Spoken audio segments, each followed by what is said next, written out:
趁我出咗差，同我老公搞埋一齊啊！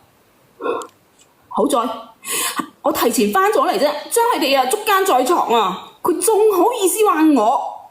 我想佢唔肯放過佢。我想問一個問題啊，如果係咁樣嘅，上邊個姐姐，你嘅意思即係上邊個姐姐，你連上嚟，你話佢兩公婆要將佢連上嚟講清楚，咁講乜嘢呢？你係咪想同姐夫喺埋一齊呢？定係呢？點樣呢？唔係啊，小燕姐姐，而家我家姐一直話要起訴我啊。咁佢點解要起訴呢？咁係咪因為你勾搭咗人哋嘅老公呢？唔係啊，你唔係咁樣噶。咁即係點？呢個係一次意外啊！咩意外啊？點解會有意外嘅？勾搭都會變成意外嘅，其實講真嘅。何曉溫，呢件事咪講好算啦咩？我都搬嚟咗你屋企啦，唔再打攪大家嘅生活啦，你仲想點啊？你真係講得好聽啊！你知唔知啊？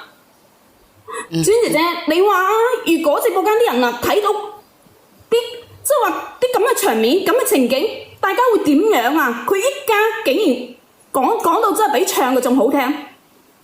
即係話呢，你行到返去係睇到佢兩個嘅。係啊。如果係咁樣嘅，首先行出去左一巴右一巴，打到甩晒牙咯，然之後拉低嚟睇下點樣去解決咯，係咪咁樣解決啊？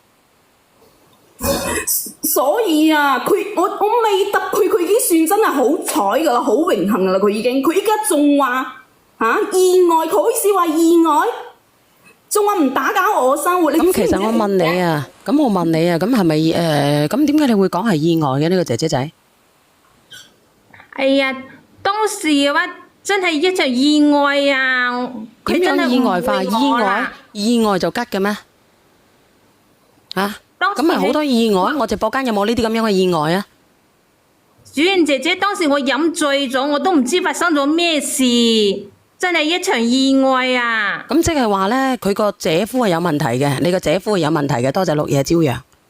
你個姐夫如果係咁樣，你要報案喎。你個姐夫係咪惡意對你做咗一啲咁樣嘅嘢？咁但係嗰時嘅話，我姐夫都唔知咩回事，咁大家真係當時都唔知。點解會唔知呢？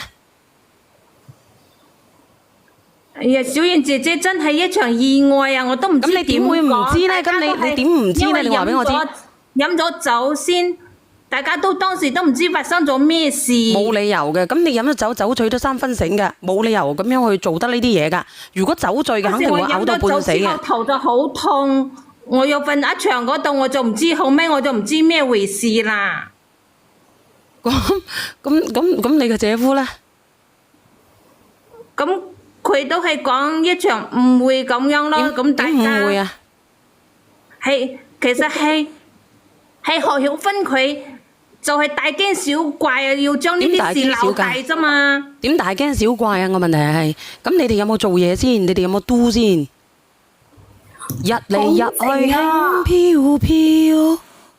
小姐姐，你唔好聽佢狡辯啦，佢真係講到好好聽啊，佢好似受害者咁啊，你知唔知啊？佢將我仔嗰啲手術費啲銀紙都攞走埋啊佢。咁你有冇做過？咁點解你要捲啲錢走呢？係點捲嘅？係你老公俾佢嘅，定係呢佢偷嘅？如果偷嘅，報案。小燕姐姐唔係啊，嗰啲錢係佢賠償俾我噶，嗰啲係佢爭我噶。係你家姐賠償定係邊個賠償？係何曉君啊！再講啦，我都講咗，我哋只係一個意外啊嘛。陳志君，佢嗰啲轉賬記錄大嗱30萬啊，你仲想抵賴？嗰啲錢係佢賠償俾我噶，係佢爭我噶。我想問下你哋啊，你哋兩你哋兩個真係惠州噶係咪？係啊。我哋都係喺惠州呢邊噶，只不過咧阿妹佢咧就係佢之前跟咗佢阿媽翻河源嗰邊生活，就我哋唔係後尾佢先帶翻嚟嘅。你哋識唔識得講客家話噶？識啊！好。你識唔識講啊，小燕姐姐？唔使，你繼續講。咁你話何雨晴我有晒證據喺度嘅，你明明就係陳志軍轉咗啲銀紙俾你。有個叫無所謂嘅，你哋識唔識啊？係嗰啲錢係佢賠俾我嘅，咁我咪話咯，嗰啲係佢爭我噶。再講啦，我都講我哋只係一個意外，係你自己一直唔願意放過我。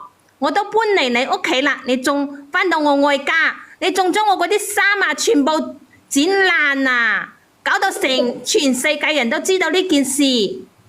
你搞到我咁啊，我好過咩？何曉晴，我同你講啊，你唔好攞呢啲嘢做藉口啊！你而家同我即刻收聲啊！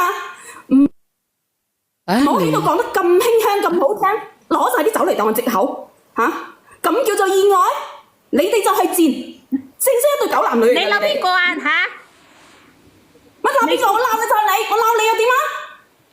你咁賤嘅嘢都做得出嚟，唔使驚人哋鬧啊！鬧出嚟我都唔解係到佢啊！當年你爸你媽意外走咗啊，唔係我收留，我父母收留你啊！你有今日咩？